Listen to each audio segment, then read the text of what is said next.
Hello everyone, मेरा नाम है शाहबाज खान और मैंने सिर्फ 3 महीने डेडिकेटेड पढ़ाई करके गवर्नमेंट ऑफिसर ग्रेड का एग्जाम क्लियर किया है। एंड इस वीडियो में मैं आपको मेरी पूरी जर्नी बताने वाला हूँ। मैंने कैसे पढ़ाई किया, कब कितना पढ़ा, कैसे मेरा सिलेक्शन हुआ, सारी चीजें एकदम डिटेल में बताऊंगा। ये वीडियो आपकी लाइफ बदल सकती है। इस वीडियो में मैं जो जो बात बोलूंगा एकदम ध्यान से सुनना, एक पेन कॉपी लेके बैठना, जो पॉइंट्स नोट करने की बोलूंगा वो आपको नोट करना है, ठीक है? क्योंकि ये वीडियो आपकी जिंदगी बदल देगी, तो एक सेकंड भी स्किप नहीं करना है आपको। उसके अलावा ये अगर आप कहीं बाहर हो तो पहले ये वीडियो या तो सेव कर लो या किसी के साथ शेयर कर दो, घर जाके अच्छे से सुकून से देखना। और ये वीडियो स्क्रिप्टेड नहीं है, ठीक है? सिंगल शॉट वीडियो रहने वाली है, कुछ भी एडिटिंग नहीं होगी इसमें। तो शुरुआत हुई मेरी जर्नी की 2016 में, जब मैंने एक ऑफलाइन कोचिंग क्लासेस, मैं एक छोटे शहर में रहता हूँ, उस टाइम पे तो ऑनलाइन का इतना वो भी नहीं था ऑनलाइन क्लासेस का 2016 में। तो एक ऑफलाइन कोचिंग क्लासेस से मैंने अपना बेसिक किया एसएससी सीजीएल का। एसएससी सीजीएल का बेसिक करने से मुझे ये बेनिफिट हुआ कि मेरे पास बहुत सारे रास्ते खुल गए, क्योंकि एसएससी सीजीएल का जो सिलेबस है वो बहुत सारे एग्जाम्स को कवर करता है। मतलब जैसे मैं बात करूं रेलवे की, आईबीपीएस की या पुलिस की, तो एसएससी सीजीएल के सिलेबस का थोड़ा थोड़ा पार्ट इनमें आता है। तो इसीलिए अगर आप एकदम न्यू कमर हो तो बेस्ट रहेगा कि आप एसएससी सीजीएल का बेसिक करो, अगर करना है तो। उसकी वजह से आपके पास बहुत सारे रास्ते खुल जाएंगे, ठीक है? तो 2016 में मैंने बेसिक कंप्लीट किया। अब एक पॉइंट नोट करो, जब मैं बेसिक कर रहा था, ठीक है, कॉलेज के साथ मैं बेसिक कर रहा था, जितनी देर मैं क्लासेस लेता था बेसिक की, मेरा 100% फोकस, पूरा 100% फोकस टीचर पे रहता था और बोर्ड पे रहता था। उस टाइम पे मैं बिल्कुल भी डिस्ट्रैक्टेड नहीं रहता था, पूरे फोकस के साथ पढ़ाई करता था, एक एक शब्द समझता था, डाउट आते थे 100 बार पूछता था। और मैं शुरू से थोड़ा इंटेलिजेंट बच्चा भी था, तो मैं क्लास में जनरली टॉप पर ही रहता था, स्कूल में भी कॉलेज में भी। बाकी उससे पहले की अगर बताऊं तो मैं 12th में मुझे ग्रेस आया था मैथ्स में, 10th में मेरे 58% थे। तो मैं इंटेलिजेंट बच्चा था शुरू से, लेकिन मेरा पढ़ाई में कोई इंटरेस्ट नहीं था। मतलब जितना स्कूल में क्लास में बैठ के मैं पढ़ता था बस उतना ही पढ़ता था और उसी के दम पे पास होता था, ठीक है? कॉलेज में भी ऐसे ही किया मैंने, क्लास में बैठ के जो पढ़ा वो पढ़ा, उसके अलावा कुछ नहीं पढ़ता था। उसके बाद भी मेरा फर्स्ट डिवीजन था कॉलेज में भी। एंड इसके कॉम्पिटिटिव एग्जाम के बेसिक में भी मैंने सेम चीज ही की। जब मैं क्लास में बैठता हूँ तो मेरा 100% फोकस पढ़ाई पे होता है। वो बेसिक के अलावा मैं घर जाके ना तो रिवीजन करता था ना कुछ करता था, सिर्फ मैंने बेसिक, शायद 4 या 5 महीने का बेसिक था वो बेसिक मैंने बिना किसी गैप के एकदम 100% अपना फोकस देके किया।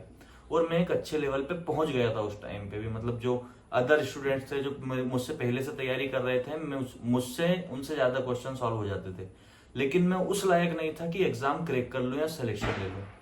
अब ये जो सिलसिला है ये 2016 से लेके 2018 तक चलता रहा। मतलब 2015-16 के लगभग मैंने स्टार्ट किया था, तो 2018-19 तक यही सिलसिला चलता रहा। मतलब बेसिक के बाद मैं जिस लेवल पे था उसी लेवल पे मैं पूरा टाइम रहा। क्यों? क्योंकि मैं अपना 100% नहीं देता था, ठीक है?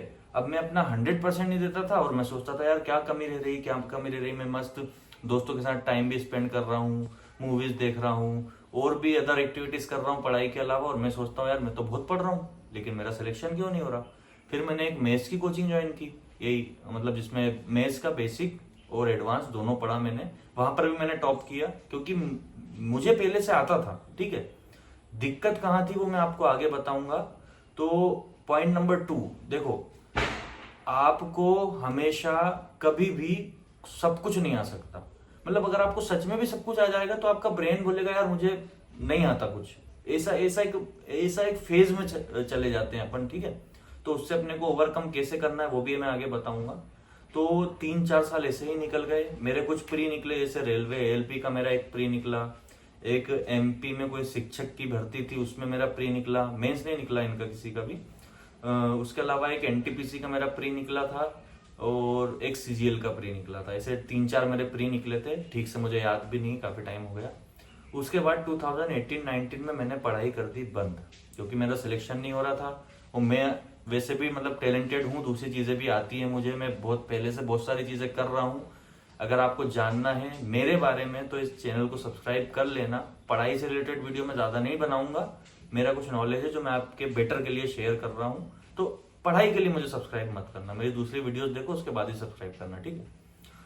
तो 2018-19 में मैंने पढ़ाई एकदम छोड़ दी। उसके बाद समझो 19 पूरा निकला, 2020 पूरा निकला, 21 पूरा निकला और 22 में मेरे एक दोस्त का सिलेक्शन हो गया जो मेरे साथ पढ़ाई करता था। मतलब हमारा 5-6 लोगों का ग्रुप था, उसमें से एक बंदे का सिलेक्शन हो गया, वो जो कि लगभग मेरे लेवल का ही इंटेलिजेंट था, मतलब वो भी अच्छा इंटेलिजेंट लड़का था। तो यार मेरे दिल में आया कि यार ये मैं अपने साथ रहने वाला बंदा जब सिलेक्शन ले सकता है तो मैं क्यों नहीं ले सकता, मतलब मुझ में क्या कमी है। मतलब एक समझो ऊपर वाले ने एक जरिए से मुझे मोटिवेट किया, एक जुनून भरा गया मेरे अंदर, जोश भरा गया।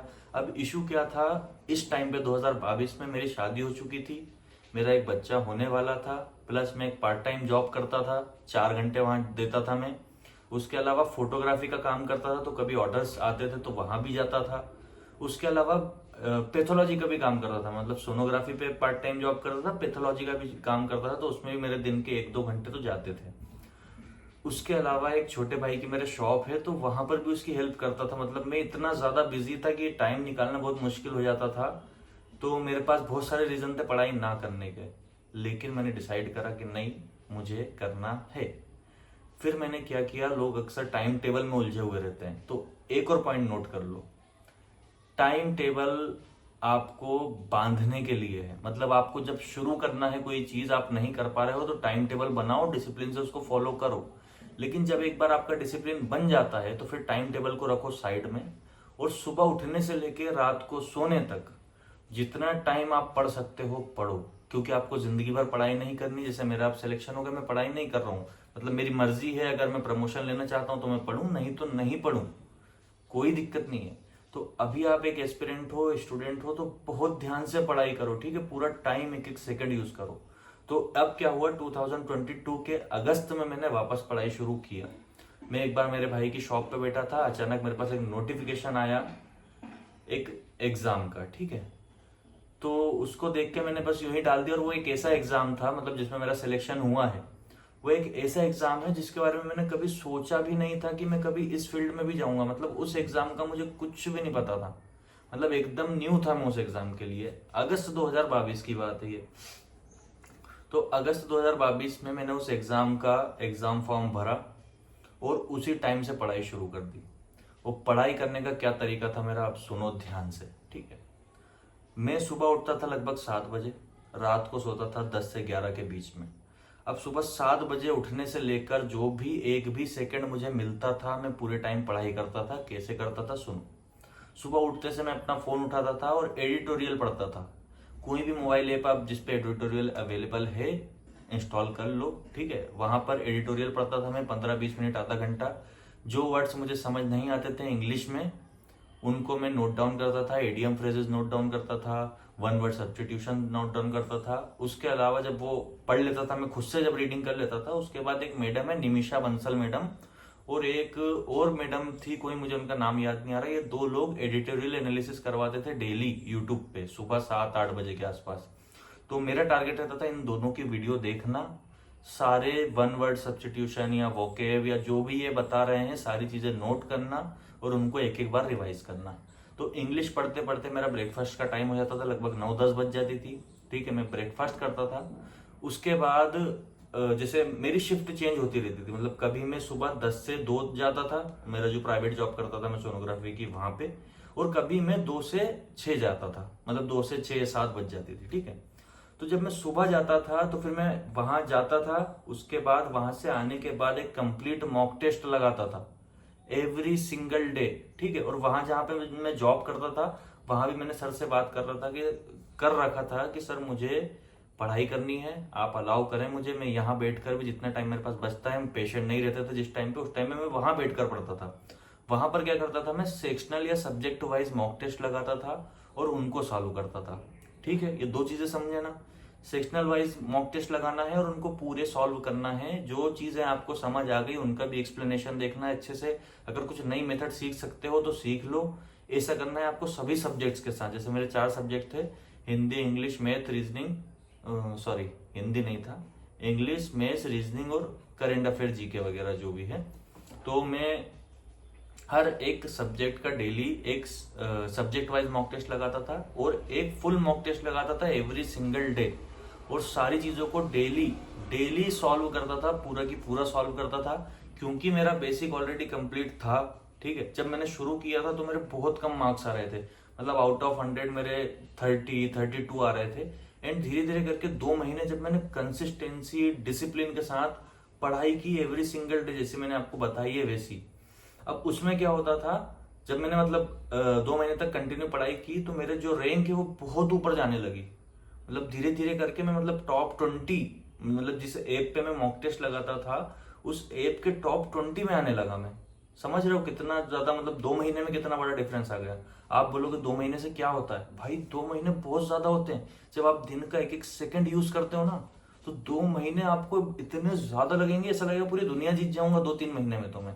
ठीक है, तो जब मैं बोलता हूँ कि 2-3 महीने में मैंने सिलेक्शन ले लिया, तो लोग बोलते 3 महीने में तो बेसिक ही होता है। तो बेसिक मेरा पहले से कंप्लीट था। उसके बाद मैंने आपको बताया अगस्त में मैंने पढ़ाई शुरू की थी, उसके बाद अगस्त, सितंबर और अक्टूबर में मेरा हो गया था प्री। वो प्री मेरा क्लियर हो गया था, मतलब 3 महीने में मैंने प्री क्लियर किया। उसके बाद मेंस के लिए मुझे लगभग 1 महीने का टाइम मिला था, उसमें भी मैं 22 दिन ही पढ़ पाया था, क्योंकि उसी दौरान मेरा एक बेटा हो गया था, मेरे घर डिलीवरी हो गई थी। उस डिलीवरी के टाइम पर भी मैंने अपने आप को एक कमरे में बंद करके मेंस की पूरी तैयारी की एकदम। उस टाइम पे जॉब भी छोड़ दिया मैंने, सर से बात करके, सर मैं 22 दिन नहीं आऊंगा, मुझे पढ़ाई करनी है। सर ने बोले ठीक है माता ना। 22 दिन मैंने अपने आप को बंद किया और पूरी शिद्दत से पढ़ाई की। वही मॉक टेस्ट डेली लगाता था, डेली सॉल्व करता था, और जो मुझे डाउट बनते थे, ठीक है, या तो मैं किसी बुक से रिफर करता था, या तो मैं यूट्यूब पे वीडियो देखता था, या फिर उस ऐप के सॉल्यूशन को देखता था, कुछ भी करता था मैं। अगर मुझे कोई डाउट बना है तो उस डाउट को क्लियर करने तक मैं आगे नहीं बढ़ता था। उस डाउट को क्लियर करना है, मतलब करना है एनी हाउ। जब तक वो क्लियर नहीं होता तब तक मैं आगे नहीं बढ़ता। ये पॉइंट भी आपको नोट करना है। डाउट कभी ये सोच के आगे मत बढ़ो कि यार इसको बाद में पढ़ लेंगे, सर चैप्टर पढ़ लूंगा तब पढ़ लूंगा। नहीं, आपके पास अभी टाइम है। अगर कोई डाउट बनता है उसको उसी टाइम इस तरीके से समझो कि दोबारा वो डाउट आपका ना बने। तीसरी चीज, ठीक है, अब मेरा प्री निकल गया, मेंस निकल गया, आपको बता दिया मेरी स्ट्रेटेजी क्या थी। मॉक टेस्ट, मॉक टेस्ट पे बहुत ही ज्यादा फोकस करो, बहुत ज्यादा। सबसे पहली चीज आपकी होनी चाहिए कि आपको, अगर आप न्यू हो, एकदम डिसाइडेड नहीं है कौन सी जॉब करना है, सिर्फ गवर्नमेंट जॉब चाहिए, तो बेस्ट है कि आप एसएससी सीजीएल का बेसिक कंप्लीट करो, क्योंकि उसका जो सिलेबस है वो बहुत बड़ा है। उसका सिलेबस एक बार कंप्लीट होगा तो आप बहुत सारे एग्जाम के लिए अपियर हो सकते हो, या दूसरे एग्जाम, मतलब आप बाद में प्रिपरेशन शिफ्ट भी कर सकते हो कहीं और। चाहो तो रेलवे में जा सकते हो, चाहो तो आईबीपीएस एसबीआई में जा सकते हो, एलआईसी में जा सकते हो, इवन आरबीआई असिस्टेंट की जॉब रहती है उसमें जा सकते हो, पुलिस में जा सकते हो, क्योंकि सीजीएल का सिलेबस बहुत बड़ा है। उसमें बहुत सारे सब्जेक्ट आपके कवर, बहुत सारे टॉपिक्स आपके कवर हो जाएंगे। और अगर पहले से डिसाइडेड है तो वहीं पर डेडिकेटेड पढ़ाई करो, लेकिन आप कुछ भी पढ़ो, कुछ भी पढ़ो, मॉक टेस्ट बहुत ज्यादा इंपॉर्टेंट है। एक बार आपका बेसिक कंप्लीट हो जाता है, एक बार आपको सारे सब्जेक्ट के बारे में अंडरस्टैंडिंग आ जाती है, सारे टॉपिक एक बार पढ़ लेते हो, तो मॉक टेस्ट लगाना शुरू करो और मॉक टेस्ट के साथ पढ़ो। ठीक है, मॉक टेस्ट आपको एक जो एग्जाम देने की, एग्जाम हॉल में बैठ के जो एग्जाम देने की कला है, वो भी एक आर्ट है। ठीक है, उसमें भी आपको महारत हासिल करना है, क्योंकि मैं बहुत सारे स्टूडेंट्स को जानता हूं जो मुझसे ज्यादा उनको नॉलेज है, लेकिन वो एग्जाम हॉल में बैठ के घबरा जाते हैं, नर्वस हो जाते हैं, उस वजह से पेपर बिगाड़ आते हैं और आज भी उनका सिलेक्शन नहीं हुआ। मुझसे पहले से पढ़ रहे हैं, मुझसे ज्यादा टैलेंटेड हैं, लेकिन सिलेक्शन नहीं हुआ उनका। तो आपको आपकी नर्वसनेस खत्म करनी पड़ेगी, और वो कैसे होगी? मॉक टेस्ट लगा के। एवरी सिंगल डे आपको लगाना है, every single day daily solve करना है, अपनी रैंक देखनी है। ये मैं बहुत सिंपल शब्दों में एक भाई की तरह आपको समझा रहा हूं। मैं चाहता तो एक एकदम एडिट करके वीडियो बना देता, मुझे आती है एडिटिंग, लेकिन मुझे नहीं लगता कि वो सही रहेगा। एक एज अ पर्सन मैं आपको समझाऊं तो वो ज्यादा सही है। ठीक है, तो ये सारी चीजें मैंने आपको बता दी है। अब अगर आपका कुछ डाउट बनता है इसके अलावा तो मुझसे कमेंट में पूछो। ठीक है, मैं उस पर एक और इस टाइप की वीडियो बना दूंगा, सारी चीजें एक्सप्लेन कर दूंगा। और अगर आप मुझे सब्सक्राइब कर रहे हो तो इसलिए मत करना कि मैं कुछ पढ़ाऊंगा आपको। ठीक है, मेरे बारे में अगर जानना है, मेरे चैनल पे कुछ शॉर्ट्स डले हैं, उनको देखो, अगर अच्छे लगते हैं तभी मुझे सब्सक्राइब करना। अदरवाइज मत करना, नहीं तो आप सब्सक्राइब करोगे मेरी नोटिफिकेशन जाएंगे। मैं कुछ अदर वीडियोस भी बनाऊंगा, हो सकता है कभी मैं कार की वीडियो बना दूं, हो सकता है मैं कभी व्लॉग की वीडियो बना दूं, क्योंकि ये मेरा पर्सनल चैनल है, ठीक है, पर्सनल ब्लॉग वाला चैनल है।